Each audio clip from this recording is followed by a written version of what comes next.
Hello, everyone.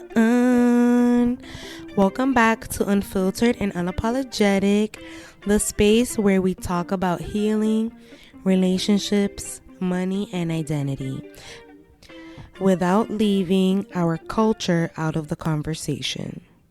I'm your host, Caitlin Gil-Soto, born and raised in Lawrence, Massachusetts, always traveling between Bani and El Cibao, proudly Dominican, and now I'm also a master's in finance candidate, learning finance not just for me, but for our people, for the families who never talked about money, but felt its weight every single day, for the households where stress lived quietly, for the women who carried everything, and the men who learned to swallow everything.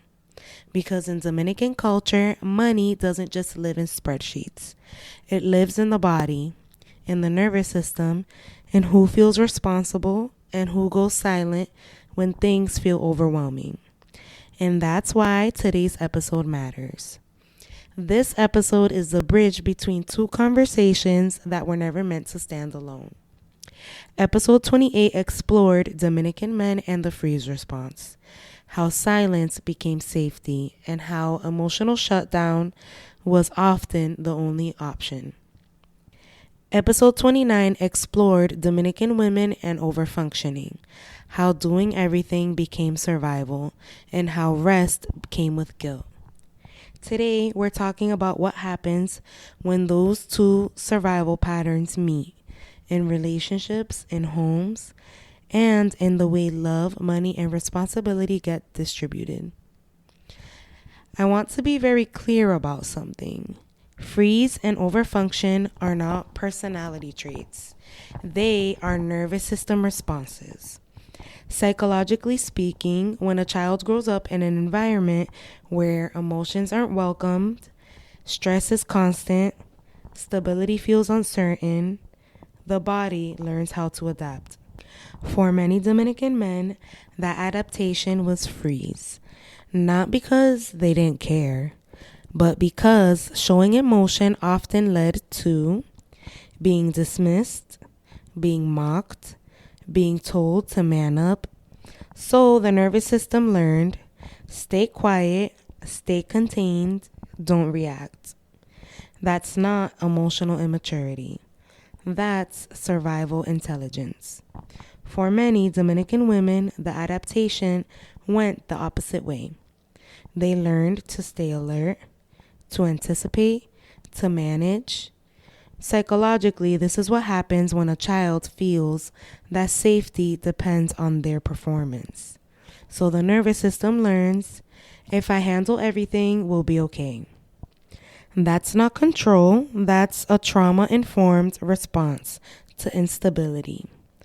Two different strategies, same root. Here's where the psychology gets important. The nervous system doesn't look for what's healthy first. It looks for what's familiar. So when someone who freezes meets someone who overfunctions, their bodies recognize each other immediately. The freezer feels relief. Less pressure to speak, less emotional demand, someone else holding the structure. The overfunctioner feels purpose. Someone to care for, someone to stabilize, someone who doesn't challenge her role as the strong one. And cognitively, the mind labels this as we balance each other. But neurologically, what is happening is two survival strategies fitting together like puzzle pieces. Not because it's love, but because it feels known. This is why these relationships often don't start dramatically.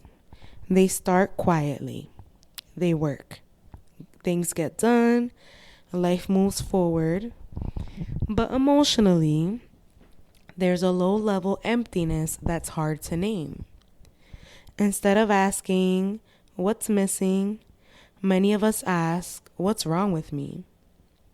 Most people don't choose relationships because they feel peaceful. They choose them because something feels familiar.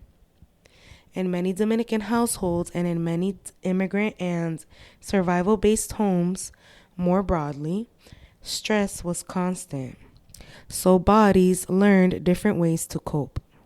Some people learned to go quiet under pressure.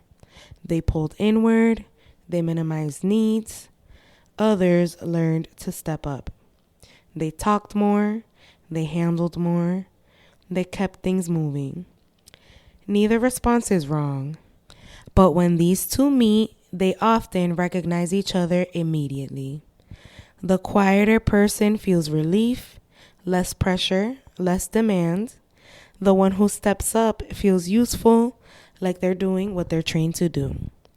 At first, it feels like balance. But underneath, it's two people managing stress in opposite ways and mistaking familiarity for connection. This pattern shows up quietly in daily life. During conflict, one person withdraws and the other fills the space. Conversations start to feel one-sided. When money enters the picture, the dynamic deepens. In many Dominican homes and many immigrant households, one person often becomes the planner, the worrier, the organizer. The other avoids financial conversations because they trigger anxiety or shame. So, responsibility becomes uneven, not because of lack of care, but because stress pushes people into roles they know best. Even when life becomes more stable, the pattern stays because the nervous system doesn't update automatically. For many of us, this dynamic wasn't explained. It was modeled. We watched caregivers survive, some by enduring quietly, others by carrying everything. Love was shown through sacrifice. Stability came before emotional expression. So when we grow up and repeat these roles in relationships, our bodies don't question it. They recognize it, even if something inside feels lonely or unseen. That's how survival patterns travel across generations and across cultures. This is where the reframe matters. Going quiet under stress isn't emotional distance. Taking on everything isn't control. They are stress responses learned in environments where safety wasn't guaranteed. Some people protect themselves by pulling inward. Others protect themselves by holding things together. Both are trying to create safety. The work isn't to shame the response, it's to notice it. Because once it's noticed, it can soften. Healing doesn't start with fixing the relationship. It starts with noticing what your body does when things feel tense. For some people, stress still pulls them inward. They go quiet, they retreat, they wait for the moment to pass. For others, stress still pulls them outward. They take over, they manage, they hold everything together. But healing begins in the pause. That moment where you notice the urge and don't immediately obey it. That's where the choice comes back online. And that moment matters because it's often the first time safety is practiced, not just hoped for. Here's the part where things start to change. Because this pattern doesn't just live in relationships, it lives in how life is organized. Who notices tension first? Who anticipates problems? Who carries fear quietly? Who checks out when things feel heavy? In many Dominican households and in many immigrant and survival-based homes, one person becomes a container. They hold emotional stress, financial anxiety, responsibility for keeping things together, not because they were appointed, but because at some point stepping up felt safer than falling apart. The other person learns a different lesson. That stress shuts the body down. That too much pressure makes it hard to breathe, think, and speak. So they learn to step back, not out of lack of care, but because overwhelm feels paralyzing. And here's what no one tells us. These roles don't disappear just because life improves. You can make more money. You can move to a safer place. You can build a more stable life. And still, the same person worries first. The same person plans first. The same person holds the fear. Because the nervous system hasn't learned that safety is shared. So scarcity becomes emotional, not just financial. One person lives in constant readiness. The other lives in quiet avoidance. And both feel alone, just in different ways. This is usually the moment people start blaming themselves. Oh, I'm bad with money, or I'm too much, or I'm not enough, or I don't know how to do relationships. But what actually is happening is much simpler and much kinder. You are responding to stress the way you were taught to survive it. The shift begins when responsibility stops being automatic and starts being intentional. When conversations are stayed in, even if they're uncomfortable. When silence becomes a pause, not an exit. When rest stops feeling like something you have to earn. This doesn't mean everyone suddenly becomes perfect communicators. It means fear is no longer carried alone. And that's real change. Because when fear is shared, money conversations soften, emotional labor evens out, love stops feeling like a job. Not because stress disappears, but because safety increases. And when safety increases, clarity follows.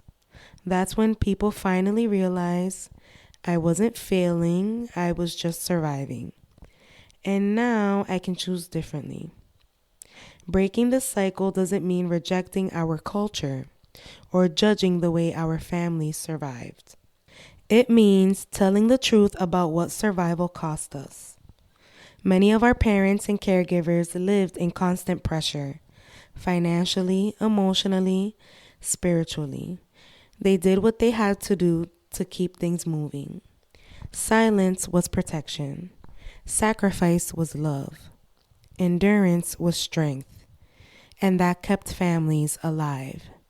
But survival doesn't have to be the legacy. We're allowed to build relationships where silence isn't the only safe option. Responsibility isn't carried by one person alone. Love doesn't require exhaustion. We're allowed to keep the strength and learn softness. This is how cycles actually break. Not through blame, not through confrontation, but through awareness and choice. Through moments where someone stays present instead of disappearing. Through moments where someone rests instead of overextending. Quiet moments, intentional ones. That's how survival slowly turns into safety. And that's enough. Now we're going to do a prayer. Let's take a deep breath. And exhale. And put your hands on your chest. Dear God, we thank you for the strength that carried our families through survival. For the endurance, the sacrifice, the quiet ways they kept going when rest wasn't an option. And we also thank you for awareness. For the moment we realize we don't have to live there forever. Teach us how to rest without guilt. Teach us how to speak without fear. Teach us how to stay present without abandoning ourselves or carrying what was never meant to be ours alone. May our relationships become places of safety, not endurance. May our homes become spaces of shared care, not silent burden. And may what ends with us heal those who come after us. Amen. If this episode resonated with you, I really encourage you to listen to episodes 28, 29, and 30 together. They're meant to be experienced as one conversation about survival, culture, and the possibility of something softer. If you're someone who processes through writing, I added my links to my blank journals from Amazon in the show notes.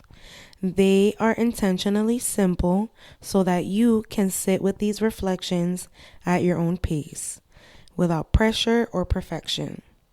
And if this podcast has supported you in any way, you can also support the show directly through Buzzsprout. That link is in the show notes as well. Your support keeps these conversations accessible, honest, and rooted in care. Make sure to follow at Unfill and Unapologetic Pod on Instagram and TikTok for more conversations about healing, money, identity, and nervous system safety without leaving our culture out of it. And as always, be gentle with yourself. You didn't learn these patterns because you were broken. You learned them because you were trying to survive. I'll see you in the next episode.